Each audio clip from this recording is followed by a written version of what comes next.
जिन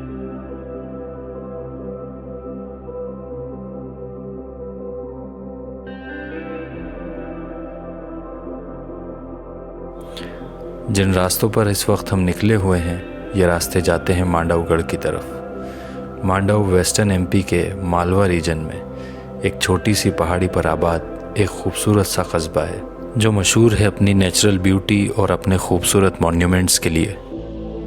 मांडव से नज़दीकी railway station और एयरपोर्ट दोनों ही इंदौर का है, जो तकरीबन यहाँ से 100 किलोमीटर की दूरी पर है। मांडव आने से कुछ देर पहले ही ये खूबसूरत से रास्ते और इस तरह के पुराने बनाए हुए गेट्स आना शुरू हो जाते हैं, जो आपको मांडव के आने की दस्तक दे देते हैं। मांडव मशहूर है रानी रूपमती और बाज बहादुर की लव स्टोरीज़ के लिए। बाज बहादुर मालवा के सुल्तान थे और उन्हें कवि रूपमती से मोहब्बत हो गई थी। उन्होंने रूपमती से शादी भी की और उसके बाद वो रानी रूपमती हो गई। उन्होंने अपनी पत्नी के लिए एक बहुत बड़ा पैलेस बनवाया, जो आज भी मांडव में रानी रूपमती के पैलेस के नाम से मशहूर है। मांडव में जैसे ही आपकी एंट्री होगी, इस तरह के एक गेट पे आपको पर पर्सन 25 रुपीज़ का चार्ज देना होता है और इसी के साथ आपकी एंट्री हो जाती है मांडवगढ़ में। और जैसे ही आप मांडव में एंटर करते हैं, इस तरह की पुरानी मॉन्यूमेंट्स आपको दिखना शुरू हो जाती हैं और ये बता देती हैं कि मांडव एक हिस्टोरिकल शहर है।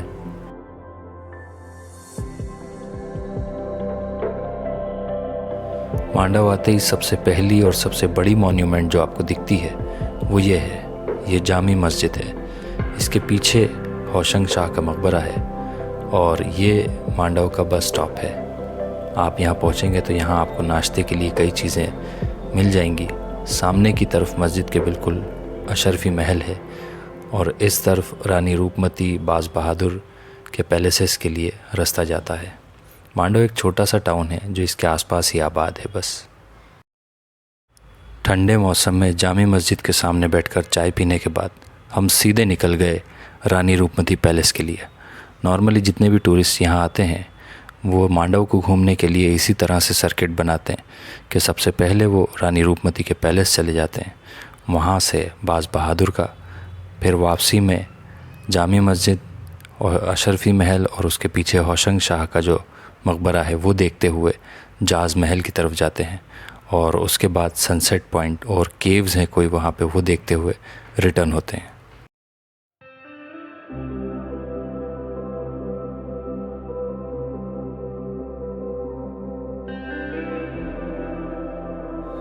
और मांडव टाउन को क्रॉस करने के बाद हम पहुँच गए रानी रूपमती के पैलेस। रानी रूपमती का पैलेस मांडव हिल के सबसे टॉप पर है। सबसे टॉप पे होने की वजह से इसके चारों तरफ बड़े ही खूबसूरत नज़ारे दिखते हैं और चारों तरफ फैली हुई पहाड़ियाँ नज़र आती हैं और इन पहाड़ियों के बीच में नज़र आता है रानी रूपमती का ये खूबसूरत सा पैलेस। रानी रूपमती के पैलेस में अंदर जाने के लिए इस तरह के पतले पतले गलियारे बने हुए हैं। इन गलियारों में से निकलकर हमने सामने देखी कुछ सीढ़ियाँ और ऊपर चढ़ने के बाद हमें कुछ इस तरह के नज़ारे नज़र आए।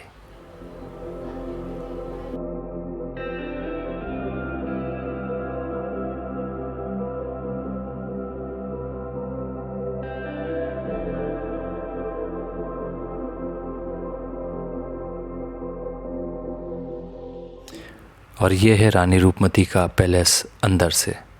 इसके अंदर अफ़गान स्टाइल के आर्किटेक्चर अलग ही देखी जा सकती है। लंबे लंबे खूबसूरत से गलियारे।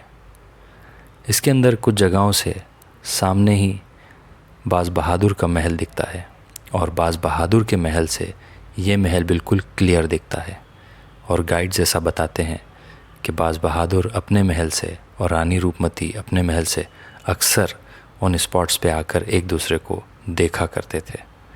ये पैलेस जहाँ अब हम आ चुके हैं, ये है बाज बहादुर का महल, जो थोड़ा सा हिल के नीचे की तरफ है।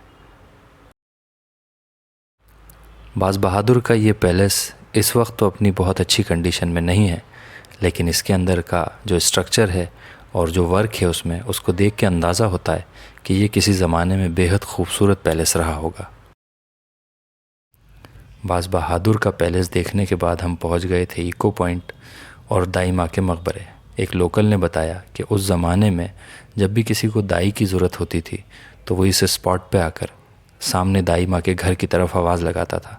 सामने 3 सेक्शंस में 3 दाइयों के घर थे और इस जगह को ऐसे डिज़ाइन किया गया था कि आवाज़ इको करके तीनों दाइयों तक पहुँचे।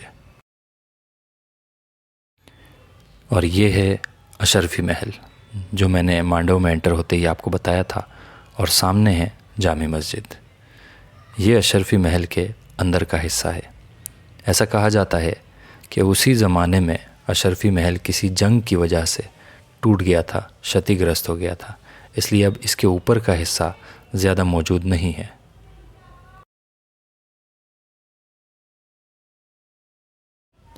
इसमें थोड़ा अंदर चलने के बाद देखें, ये महमूद खिलजी का मकबरा है, जो लगता है कि अब पूरी तरीके से टूट चुका है, लेकिन इसकी जो विंडोज़ हैं जो बाकी हैं उस पर कहीं कहीं कुरान की आयतें लिखी हुई देखी जा सकती हैं।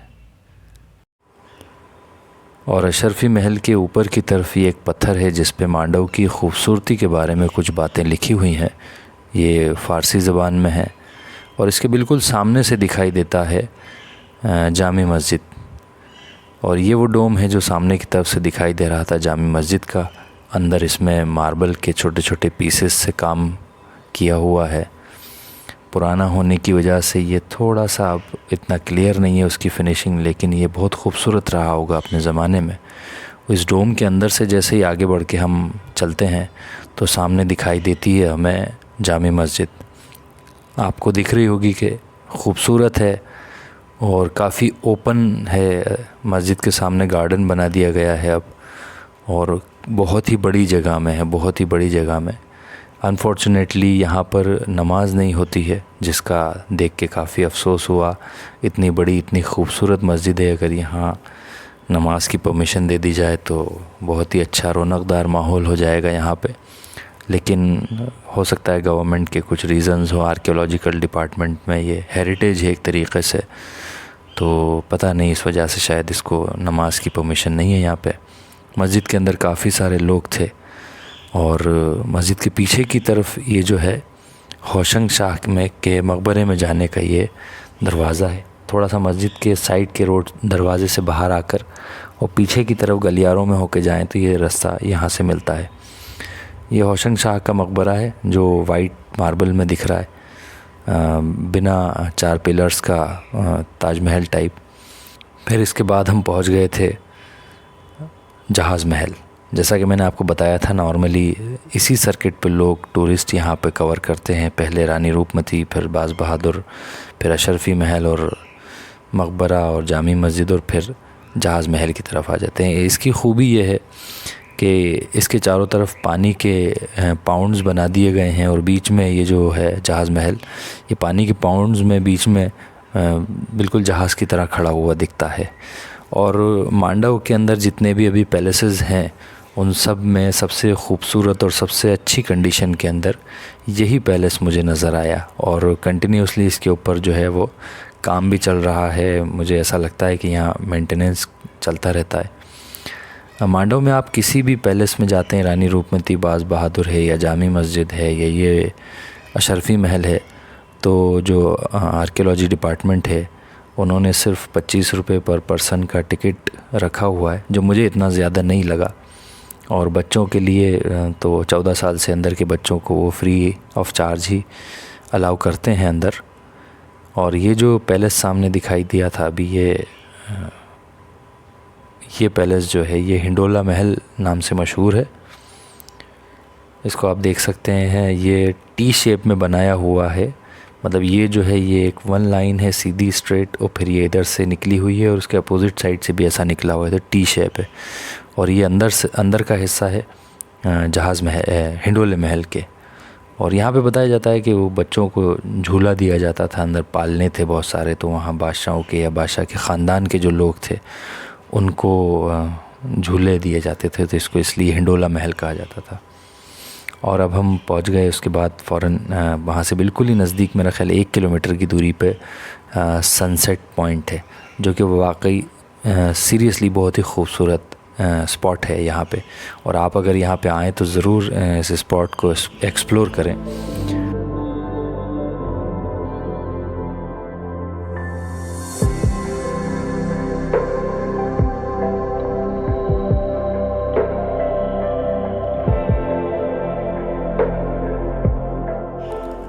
हम सनसेट स्पॉट पर थोड़ा टाइम रहते आ गए थे और इससे पहले मतलब मांडव में आते वक्त हमने एक स्पॉट मिस कर दिया था।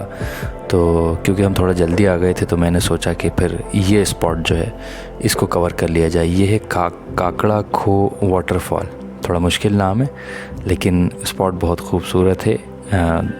ऐसी वैली टाइप है पहाड़ों के नीचे और यहाँ से बारिश के सीज़न में स्पेशली काफ़ी सारे वाटरफॉल्स गिरते हैं। आप यहाँ आएंगे तो आपको बहुत सारे बंदर यहाँ पे मिलेंगे और थोड़ा सा आप ये ध्यान रखें कि हाथ में खाने का सामान नहीं रखें, क्योंकि खाने के सामान को फिर बंदर हाथ में से छीन के भागते हैं तो फिर उसमें आपको नुकसान हो सकता है। और बहुत ज़्यादा तादाद में यहाँ पे बंदर है। बहुत ही खूबसूरत स्पॉट है। आगे तक जाने का रास्ता है लेकिन क्योंकि शाम हो गई थी तो हम ज़्यादा आगे तक गई नहीं। लेकिन ये जो है नॉर्मली जब आप मांडव आते हैं तो मैं सजेस्ट करूँगा कि आप जब आने से मांडव आने से 4-5 किलोमीटर पहले ये काकड़ा खो वाटरफॉल है। इस पे आप आते टाइम ही अर्ली मॉर्निंग रुक जाएं तो फिर इनफ टाइम होता है इंसान के पास देखने के लिए। लेकिन क्योंकि हम लोग शाम का वक्त हो चुका था और थोड़ा टाइम था तो हम रिटर्न हो गए थे।